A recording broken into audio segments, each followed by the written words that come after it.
नमस्कार साथियों, कैसे हैं आप लोग। उम्मीद करता हूँ आप लोग बढ़िया होंगे। मैं विवेक हमराही आपका बहुत बहुत स्वागत करता हूँ आपके इस प्यारे से प्लेटफॉर्म सिलेक्शन सिंथेसिस में। दोस्तों, नीट के फॉर्म आ चुके हैं और आज है 8 फरवरी। हो सकता है ये वीडियो आपको एक दिन लेट मिले, तो आप लोग तैयार रहिए, फॉर्म भर दीजिएगा समय से, बिल्कुल करेक्ट भरिएगा, ठीक है, ताकि आपको बार बार फिर परेशान नहीं होना पड़े करेक्शन करवाने के लिए। ओके, तो दोस्तों हम पढ़ रहे थे इस समय नीट के PYQ कर रहे थे, जिसमें बायोलॉजी सेक्शन के पूरे PYQ मैं आपको करवा रहा हूं। 2025 का जो पेपर था वो पूरा सॉल्व कर चुके हैं। यदि अभी आपने कोई भी वीडियो नहीं देखा है तो प्लीज़ चैनल पे जाएं, विजिट करें और वहां पे पूरे 6 वीडियोज़ अवेलेबल हैं वहाँ पे, अलग अलग सेक्शन में 15-15 क्वेश्चन करके, क्योंकि 15 मिनट का शो है तो अपन 15 क्वेश्चन लेके साथ में चलते हैं। तो उनको आप पहले देखिए, फिर उसके बाद आप आगे कंटिन्यू कीजिए, ठीक है। और हाँ, साथ में जो वीडियो है आपको अगर पसंद आता है तो वीडियो को लाइक भी करते जाइएगा, शेयर भी कर दिया करिए अपने दोस्तों तक, ठीक है। और आगे आज हम बात करते हैं, एक बहुत प्यारी सी मोटिवेशन लाइन हमारे APJ अब्दुल कलाम के द्वारा बोली गई थी। आप अपना भविष्य नहीं बदल सकते, लेकिन आप अपनी आदतें बदल सकते हैं, और निश्चित रूप से आपकी आदतें एक दिन आपका भविष्य बदल देंगी। तो इसलिए क्या है, छोटी छोटी आदतें अपने बदलिए, उन आदतों को चेंज कीजिए जो आपका टाइम वेस्ट कर रही हैं, जो आपको कहीं ना कहीं डिस्ट्रैक्ट कर रही हैं, उनको हटाइए अपने जीवन से। और छोटी छोटी आदतें बदलते जाएंगे तो उससे क्या होगा कि आपका फ्यूचर कब एक राइट डायरेक्शन में आ जाएगा आपको पता ही नहीं चलेगा। ओके, तो आगे बात करते हैं। पहला हमारे पास में पहला क्वेश्चन है आज का, 2024 का पेपर है, ठीक है। In the given figure which component has thin outer wall. Outer wall कैसी होनी चाहिए? थिन होनी चाहिए। And highly thickened inner walls, अंदर की जो वॉल है वो बहुत ज़्यादा मोटी है। तो हमारे पास में ABCD करके ऑप्शंस दिए गए हैं यहाँ पे, और यही हमारे करेक्ट ऑप्शन भी होने वाले हैं, ठीक है। तो देखिए हमारे पास में सबसे आउटर सेल ये है, उसके बाद फिर यहाँ पे सेल्स हैं। तो हमें पता है कि स्टोमेटा की जो गार्ड सेल्स होती हैं, स्टोमेटा की जो गार्ड सेल्स होती है ना, उसमें क्या होता है, आउटर वाली जो वॉल होती है, ये वाली, ठीक है, ये वाली वॉल बहुत पतली होती है, जबकि उसी की देखो इनर वॉल आपको पहले से नज़र आ रही है। इनर वॉल जो होती है ना, ये वाली वॉल बहुत थिक एंड होती है, मोटी होती है। ओके, तो हमारा ऑप्शन कौन सा हो जाएगा यहाँ से? C, और तो इसलिए हमारा क्या हो जाएगा? Option 3rd। शुरू कर लो आराम से। नेक्स्ट क्वेश्चन है, list the endangered species was released by. जो लिस्ट होती है इंडेंजर्ड स्पीसीज, कौन सी इंडेंजर्ड स्पीसीज होती हैं? बोले ऐसी जिनको विलुप्त होने की संभावनाएं ज़्यादा होती हैं, उनको हम बोलते हैं इंडेंजर्ड स्पीसीज। तो आपको तो ये पता ही होगा, कई बार पढ़ा है कि IUCN है ना, international union for conservation of nature, इसके द्वारा रिलीज होती है। तो आपका आंसर कौन सा हो जाएगा? 2nd हो जाएगा। Okay, types of conservation in which the threatened species are taken out from their natural habitats. Natural habitats उनको बाहर निकाला जाता है, and placed in special settings where they can protected and give special care is called. उस special settings को हम क्या बोलते हैं? ये क्वेश्चन सेम इसी प्रकार से, बस लैंग्वेज चेंज है, 2025 में रिपीट हुआ है, ठीक है। बशर्ते यहाँ पे ऑप्शंस क्या है आपको अलग देखने को मिलेंगे। सेमी कंजर्वेटिव मेथड है, सस्टेनेबल डेवलपमेंट है, इन सीटू कंजर्वेशन है, एंड बायोडाइवर्सिटी कंजर्वेशन है। तो देखिए अब यहाँ पे आपको ये जो होता है ना, इसको तो हम बोलते हैं एक्स सीटू कंजर्वेशन, जहाँ से उनको नेचुरल हैबिटाट से निकाल करके एक आर्टिफिशियल हैबिटाट में बना करके वहाँ पे उनको कंजर्व किया जाता है, ठीक है, स्पेशल सेटिंग जिसको हम बोलते हैं। तो वो उस प्रकार का जो कंजर्वेशन होता है उसको तो हम बोलते हैं एक्स सीटू कंजर्वेशन, बट यहाँ पे ऑप्शन में नहीं है। तो आपको ये पता होना चाहिए कि जो चाहे इन सीटू कंजर्वेशन हो चाहे एक्स सीटू कंजर्वेशन, दोनों आते ही बायोडाइवर्सिटी कंजर्वेशन के अंडर में है। तो अगर वो ऑप्शन नहीं है तो हमारा मोस्ट जो प्रोबेबल आंसर होगा वो कौन सा होगा? Biodiversity conservation. आगे नेक्स्ट बात करते हैं, which one of the following can be explained on the basis of Mendel's law of dominance. Mendel के लॉ ऑफ डोमिनेंस, याद रखना कि मेंडल के लॉ ऑफ डोमिनेंस की बात कर रहा है। अब हमें जो स्टेटमेंट है वो स्टेटमेंट पढ़ने हैं। पहला, out of 1 pair of factors 1 is dominate and other is recessive, ठीक है। यह हमारा सही बोल रहा है कि एक पेयर जो होते हैं वो एक दूसरे के ऊपर क्या करते हैं, एक डोमिनेट करता है, दूसरा क्या करता है, अपने आप को रिसेसिव बताता है, ठीक है। नेक्स्ट हमारे पास में भी है, alleles do not show any expression and both the characters appear in such as F2 generation. तो हमारा लॉ ऑफ डोमिनेंस ही आता है F1 जनरेशन से, और ये बात कर रहा है F2 जनरेशन की, इसका मतलब ये क्या हो जाएगा? इनकरेक्ट हो जाएगा। ओके, नेक्स्ट हमारे पास में factors occur in pair in normal diploid plants. तो डिप्लॉयड प्लांट की बात करें चाहे वो एनिमल्स की बात करें, अगर डिप्लॉयड होगा तो उसमें जो फैक्टर्स जिसको बाद में हमने जीन बोला था, ठीक है, तो उसको तो पेयर में पाए जाते हैं, मतलब एक प्रकार की नॉर्मल चीज बता रहा है, ठीक है। नेक्स्ट हमारे पास में है the discrete unit controlling a particular character is called factor. ये तो मेंडल के फर्स्ट लॉ का ही पॉइंट है, क्योंकि जो डिस्क्रीट होते बाद में उसको हमने क्या बोला था, जीन बोला था। अब हमेशा क्या होते हैं बेटा, कंट्रोल करते हैं कैरेक्टर को, ठीक है, पर्टिकुलर किसी एक कैरेक्टर को। The expression of only one of the parental character is found in a monohybrid cross, ठीक है। तो मोनोहाइब्रिड क्रॉस में केवल एक कैरेक्टर का एक्सप्रेशन जो होता है ना, the expression of only one of the parental character is found in a monohybrid cross. तो दो जो कैरेक्टर्स होते हैं मोनोहाइब्रिड में दो कैरेक्टर होते हैं, एक ही कैरेक्टर का होता है एक्सप्रेशन होता है, जो डोमिनेंट होता है वो अपने आप को एक्सप्रेस करता है, जो रिसेसिव होता है एक्सप्रेस नहीं कर पाता। तो इस तरीके से हमारा वी वाला ऑप्शन क्या हो जाएगा, इनकरेक्ट हो जाएगा, और हमारा करेक्ट ऑप्शन हो जाएगा ACDE, फोर्थ। आगे बात करते हैं, next question. The lactose present in the growth medium of bacteria is transported to the cell by the action of, किसके एक्शन से, परमिएज के एक्शन से, पॉलीमरेज के एक्शन से, बीटा गैलेक्टोसाइडेज या फिर एसिटाइलेज, ठीक है। तो देखिए जो इसमें हमारा ऑप्शन जो होने वाला है करेक्ट ए होने वाला परमिएज। परमिएज जो ऑलरेडी लैकोपरान में हमने पढ़ा था कि ये प्रोड्यूस किया जाता है वाई जीन से, वाई जीन से प्रोड्यूस होने वाला जो परमिएज है ये क्या करेगा, जो लैक्टोज है उसको एक्टिवली अंदर की तरफ या फिर बाहर की तरफ, हालांकि मेनली तो अंदर की तरफ क्या करता है, ये ट्रांसपोर्ट करता है। तो इसलिए हमारा क्या हो जाएगा, परमिएज आंसर करेक्ट हो जाएगा फर्स्ट। आगे बात करते हैं, अब हमारे पास में मैच द लिस्ट है। क्लोस्ट्रीडियम ब्यूटिलिकम है, तो सीधी बात है ब्यूटारिक एसिड्स के थ्रू, ठीक है। नेक्स्ट हमारे पास में है सैकेरोमाइसी सेरेवेसी, ठीक है। अब सैकेरोमाइसी सेरेवेसी है तो ये हमारा प्रोड्यूस करेगा इथेनॉल, ओके। ये जो ट्राइकोडर्मा है पॉलीस्पेरम है, तो ये पॉलीस्पेरम तो किसको प्रोड्यूस करता है, साइक्लोस्पोरिन ए। और ये वाला क्वेश्चन आया है 2025 में, ठीक है, कि इसके द्वारा कौन सा पार्ट बनता है, ये ऐसा करके। नेक्स्ट है हमारे पास में स्ट्रेप्टोकाकस स्पीसीज। तो स्ट्रेप्टोकाकस जो स्पीसीज होती हैं ये रिलीज करती हैं स्ट्रेप्टोकाइनेज, ओके। तो अब हमारे पास में ऑप्शन बनने वाले हैं, फोर्थ का सेकंड पकड़ो, फोर्थ का सेकंड किस में है, डी का सेकंड 2 में है, तो इन दोनों को अभी हटा दो। फिर उसके बाद अब सी पकड़ो, ट्राइकोडर्मा स्पीसीज प्रोड्यूस करता साइक्लोस्पोरिन ए, ठीक है। तो ये हमारा हो जाएगा फोर्थ, ये सी का फोर्थ। तो हमारा ऑप्शन फर्स्ट करेक्ट हो जाएगा, ओके। आगे बात करते हैं।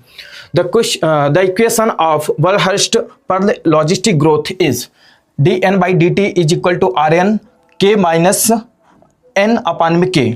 ये जो इक्वेशन है इसमें के क्या है, के क्या इंडिकेट कर रहा है, बताइए के क्या इंडिकेट करेगा, ठीक है। आप लोग कमेंट करके बताते रहिए, अपना टेस्ट खुद ही दीजिए, वीडियो को पॉज कीजिए, ठीक है। जैसे क्वेश्चन आपके सामने आया वीडियो पॉज कीजिए और साथ में पहले टेस्ट कीजिए, बताइए आंसर बताइए, फिर उसके बाद देखिए आगे की कौन सा करेक्ट आ रहा है। तो इसका होगा बेटा कैरिंग कैपेसिटी, के कैरिंग कैपेसिटी को इंडिकेट करता है। A transcription unit in DNA is defined primarily by the 3 regions in DNA and these are with respect to upstream and downstream end, upstream और downstream end के according ये बताए जाते हैं, ठीक है। तो अब इसमें अपस्ट्रीम और डाउनस्ट्रीम जो होते हैं ना, इसको हम कैसे रिप्रेजेंट करेंगे, तो देखिए अपस्ट्रीम की तरफ में क्या होता है 5 डैश एंड होता है, ठीक है। और जिधर 5 डैश एंड होगा उधर की तरफ ही क्या होता है, प्रोड्यूसर होता है, सॉरी प्रोमोटर होता है, ठीक है। प्रोमोटर, फिर उसके बाद स्ट्रक्चरल जीन, फिर उसके बाद टर्मिनेटर, ये आते हैं। तो ये हमारे पास सीक्वेंस करेक्ट है, तो हमारा बी ऑप्शन क्या हो जाएगा, करेक्ट हो जाएगा। आगे बात करते हैं। Formation of interfascicular cambium from fully developed parenchyma cells is an example for, ठीक है, किसके लिए एग्जाम्पल है। तो देखो हमारे पास में 4 ऑप्शंस दिए गए हैं, D differentiation, maturation, differentiation and रीडिफरेंशिएशन। अब अगर ये मान के चलो कि प्लांट ग्रो कर रहा है और उस प्लांट के ग्रो करने के दौरान पे मेरिस्टेमेटिक सेल से क्या बन चुका है हमारे पास में, पैरेनकाइमा, क्या बन चुका है, पैरेनकाइमा सेल से बनके तैयार हो चुकी हैं, मतलब वो मेरिस्टेमेटिक सेल से एक बार डिफरेंशिएट कर चुकी हैं पैरेनकाइमा बनाने के लिए। अब वो फिर से क्या बना रही हैं, इंटरफेसिकुलर कैम्बियम बना रही हैं, जो आगे चल के सेल डिवीजन करेंगी। तो क्या होता है ना कि प्लांट में या फिर एनिमल्स में जो सेल्स ऑलरेडी डिफरेंशिएट हो चुकी हैं वो किसी पर्पज के लिए, मतलब डिवीजन की प्रॉपर्टी फिर से रिगेन करती हैं। 2 पर्पज हो सकते हैं, या तो उसको फिर से ग्रोथ करनी होगी, ठीक है, या फिर खासतौर पे इंजरीज वगैरह जब लग जाती हैं तो उसको फुलफिल करना होगा, ठीक है। तो यहाँ पे प्लांट जो होते हैं सेकेंडरी ग्रोथ करने के लिए इंटरफेसिकुलर कैम्बियम में कन्वर्ट होती हैं ये सेल्स, तो इसको हम बोलते हैं डी डिफ्रेंशिएशन। और जैसे वो ग्रोथ एक बार कंप्लीट होगी, वो हो सकता है फिर से क्या हो जाए, रीडिफ्रेंशिएट हो जाए, फिर हो सकता है डी डिफ्रेंशिएशन, ये लगातार प्रोसेस चालू रहती है। तो हमारा फर्स्ट ऑप्शन करेक्ट हो जाएगा डी डिफ्रेंशिएशन। मैच लिस्ट हमारे सामने, राइजोपस है, और चलो इसमें देखो है ना, एलिमिनेशन मेथड अपनाते हैं सीधा सा। पहले सिंपल देखो, पैक्सिनिया आपने बार बार पढ़ा है कि क्या लगाता है बेटा, ये रस्ट फंगिंग जो फंगस है, क्योंकि ये गेहूं में रस्ट लगाता है ना, ब्राउन रस्ट के लिए रिस्पॉन्सिबल है। तो सी का 4, अब सी का 4 देखिए, तो इसमें भी नहीं है, इसमें भी नहीं है, इसमें भी नहीं है, तो किस में है सी का 4, सिर्फ इसमें है। ओके, तो आपको डायरेक्ट आंसर यहीं से मिल गया कि हमारा थर्ड ऑप्शन क्या होने वाला, करेक्ट होने वाला। बट फिर भी हम एक बार और इसको कवर करते हैं। देखो जो राइजोपस है ना, ये ब्रेड मोल्ड है, और जो एगेरिकस है, एगेरिकस एक प्रकार का मशरूम है, और स्टिलागो है हमारे पास में स्मट फंगस, ठीक है। तो इस प्रकार से देखोगे पूरा करेक्ट हमारे पास में थर्ड ऑप्शन करेक्ट हो जाएगा। नेक्स्ट है, what is the fate of a piece of DNA carrying only gene of interest which is transferred into the alien organism. अगर जीन कोई जीन है, ठीक है, जीन ऑफ इंटरेस्ट है, और उसको किसी दूसरे जीव के ऊपर इंसर्ट किया जाता है, तो उसकी क्या संभावनाएं हैं, फैट मीन्स होता है क्या संभावनाएं हैं उसमें, ठीक है। अब सबसे बड़ी बात है कि ओनली जीन, आप ये पकड़िए, इसमें ओनली जीन ट्रांसफर किया गया, only gene of interest transfer किया गया, बिना किसी प्रकार के वेक्टर के, ठीक है। तो अब ये कैसे काम करेगा, तो ये हमारे पास में 5 पॉइंट है, उसके बाद हमें करेक्ट आंसर चूज करना है, ठीक है। पहला हमारे पास में जो पॉइंट है, the piece of DNA would be able to multiply itself. अब जब वो जीन ऑफ इंटरेस्ट है, बिना वेक्टर के गया है, तो वो अपने आप में खुद इंडिपेंडेंटली मल्टीप्लाई कर ही नहीं सकता है। इसका मतलब क्या हो गया, गलत हो गया है। It may gate integrated into the genome of the recipient.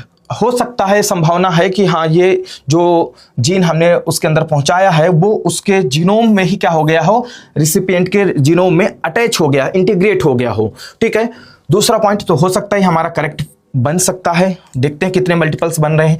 It में multiply and integrate along with the host DNA। अगर उसके साथ जुड़ गया है तो मल्टीप्लाई भी करेगा और इनहेरिट भी होगा, इंटीग्रेट नहीं, इनहेरिटेड है, सॉरी, तो इनहेरिटेड भी होगा। बोले हाँ, क्योंकि जुड़ चुका है उसके साथ में। नेक्स्ट हमारे पास में 2 पॉइंट और है, उनको भी देखते हैं। हालांकि देखो 2-2 के ऑप्शन ही है, 2-2 के ऑप्शन, हमारा आंसर करेक्ट आ चुका है, बट फिर भी आगे बात करते हैं।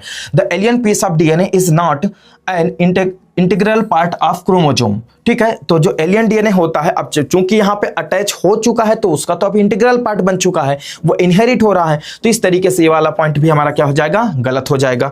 It shows ability to replicate. अरे भाई, जब उसके पास ओआरआई, ओरिजिन ऑफ रिप्लिकेशन, जिसको हम ओरी बोलते हैं, जो किस में पाया जाता है, ये ओरी बोलते हैं, जो किस में पाया जाएगा, किसी प्लाज्मिड में पाया जाता है। तो वो जब ओरी है ही नहीं है, तो ये कैसे अपने आप में एबिलिटी शो करेगा कि वो रिप्लिकेट कर ले, ना ये काम कर सकता, ना ये काम कर सकता। चूंकि अब इंटीग्रल पार्ट बन चुका है, तो ये वाला पार्ट भी क्या हो जाएगा, गलत हो जाएगा, डी वाला जो है। तो इस तरीके से बी और सी कहां पे है, फर्स्ट ऑप्शन पे ही बी एंड सी है, हमारा ऑप्शन आंसर मिल चुका है।